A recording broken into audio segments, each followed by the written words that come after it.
kept our armor.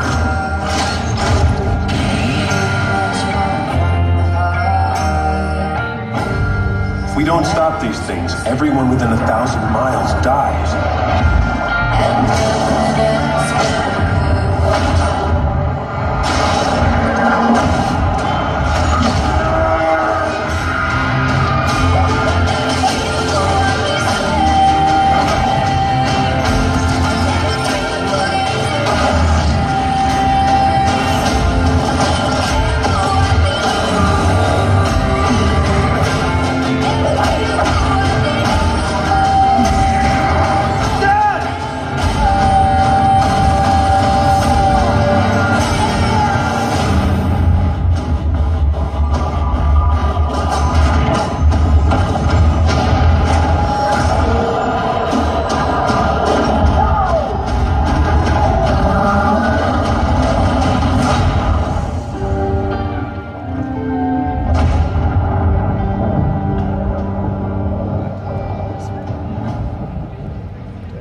How's it going? I am Chuck O'Shea. I am the creative director at the Coalition up in Vancouver. How's everybody feeling today? Come on, where's the energy in this room?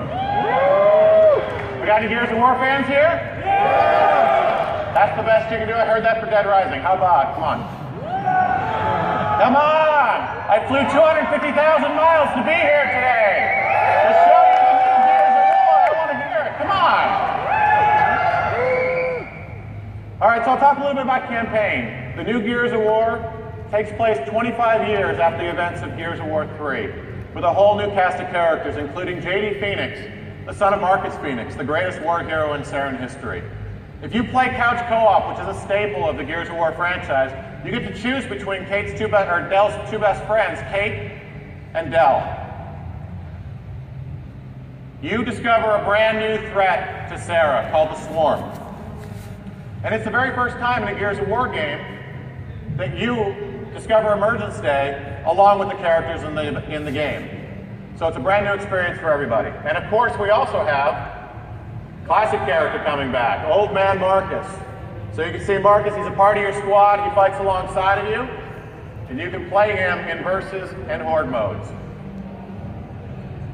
And we also have brand new gameplay, so we've added a bunch of stuff to make the gameplay more fluid this year. And ultimately, it ends in great combat knife kills. So we have what we call the close combat system. When you get close to somebody in cover, you can reach over and do the yank and shank. You pull them to your side, open them up for a combat knife kill, stick a knife in their head.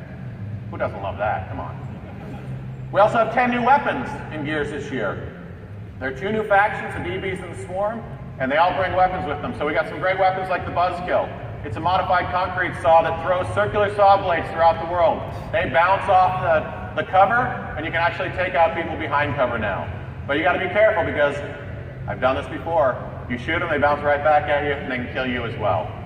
And of course, Gears is all about executions as well. So you get something like the drop shot, which has the best execution I've ever seen. You get an enemy down, you kneecap them, get them down, pick them up with that drop shot, and shoot them across the environment. It's a lot of fun. So let's take a look at some of the campaign gameplay. Welcome home, James.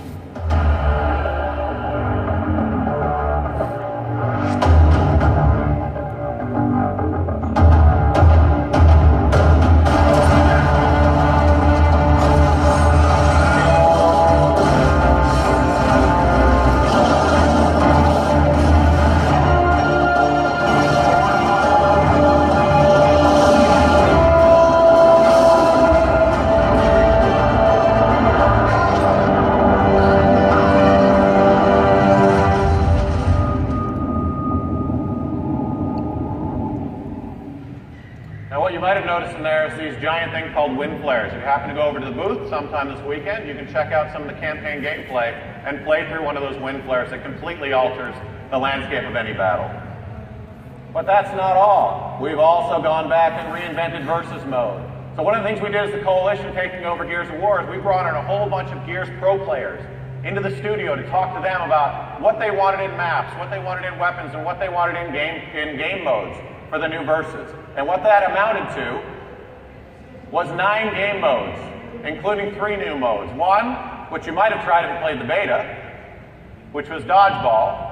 We also announced another one called Arms Race, where you actually take every weapon in the game and your team tries to get 3 kills with each weapon, and it slowly goes from the most powerful weapons in the game all the way down to Boltok, and it's a lot of fun. And last but not least, we have Escalation Mode, which is our competitive esports mode, which is brand new and will be a part of our esports series. You play as either the COG and the Outsiders on one team against the DBs and the Swarm on the other. So there's a whole host of characters you can choose from, a whole host of skins. You can collect these characters and use them however you want. There are also new maps, 10 new maps the game ships with, all yours free. Every single map, every single month we'll release 2 new maps, and those are also yours free to play, so you don't have to pay for anything. We'll have a rotation of maps that continue as we release more and more. So what happens over time is you get a whole bunch of maps in the ecosystem. It's hard to find people to play with because there are so many maps. So what we're going to have is a small rotation of maps that'll be available to everyone all the time. If you want to play one of the maps that's out of rotation, only one person has to buy it, and it winds up, you can play it in private with all of your friends. So those maps are all available for free, but if you want to play privately, you can get that as well. Now, the other thing we deal with a lot, and this is me, because I hate to admit it, not the best Gears Versus player, but we put ranks in this year for Gears, for social play. And what's great about that is a lot of times people will play through the campaign, have a good time, they'll go into Versus mode, get shotgunned in the face 5 times, and then not play anymore. So we worked with Microsoft Research to rebuild the TrueSkill system, and we bring 5 ranks into competitive play now. So when you go in, you play 5 qualifying matches that set you in one of these levels, and then when you play, you're playing against people of equal skill levels. It makes the experience much, much better. As you get better, you'll get moved up the other ranks, and if you can't hold your own at a higher level, you'll wind up getting moved down. But you'll always be playing against people who are of a similar skill level.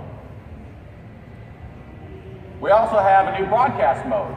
So we dedicate 2 slots during competitive play to broadcast. We have a whole bunch of new cameras that allow for broadcasters to be able to show the game in a completely different way, in a more extracted view that we think is going to be more appealing to viewers when they watch competitive play. And that leads us to our $1 million Gears of War 4 esports season pro circuit coming up starting in November. We'll be having tournaments around the world, culminating in the World Championship sometime next year. We're partnering with MLG and Definity to put that on. Now I know what you're thinking. You're saying, Chuck, that's an awful lot of gameplay. If that's all you gave me in Gears of War 4, I'd be happy, am I right? Come on, you know you are. But that's not all. Horde is back. We got any Horde fans here? So I highly recommend, go to the booth. Horde is there, you can play through. And it's classic Horde, reinvented. There are 50 ways of enemies. You're fighting the Swarm and the DBs, trying to take you down. Your job is to build your base and fend them off for a full 50 ways. But what we've done this time, Gears invented Horde 8 years ago, and we're reinventing it now. We're putting power in your hands as the players. We want you to show us the best way to play, and we're going to buff you for playing the way you like to play. So we've added in a skill system and a class system. So now you can choose one of 5 classes when you play, and there are skill cards that you can collect by playing. You earn credits, so you can buy packs of cards. Those cards are then available to bring into the matches with you. So you play the way that you want to play. If you're like me, I like to sit on a turret and just shoot all day because I'm kind of lazy, you can see. I bring in cards that allow me to have more power on my turret, or more ammo on my turret, or make the cost of building it even cheaper. So everything that I do benefits the way I play, and that's what we want to see. We think that all of you are smarter than us as the designers, and you can figure out the best places to set up your base and the best configurations to make your characters. That culminates in the Fabricator. So if you played Gears of War 3 Horde, it had a tower defense system where you basically turn things on and off. And they were set up wherever the designers wanted them to be. We took that and put it all in your hands. So now you have a Fabricator. Think about it like a 3D military printer. You can pick that up, put it anywhere you want in the world, and then start building stuff. As you kill enemies, they'll drop power. You take that power, put it in the Fabricator, and now you can build additional fortifications.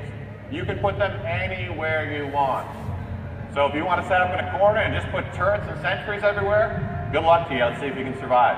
We're really excited to see what you guys are going to do with Horde mode now that the power is all in your hands. So how about we take a little look at some of the Horde gameplay.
October 11th, but if you pre-order the Ultimate Edition, you get early access on October 7th. I'm Chuck O'Shea. My gamer tag is Gears Rhino. I hope to see all you guys online.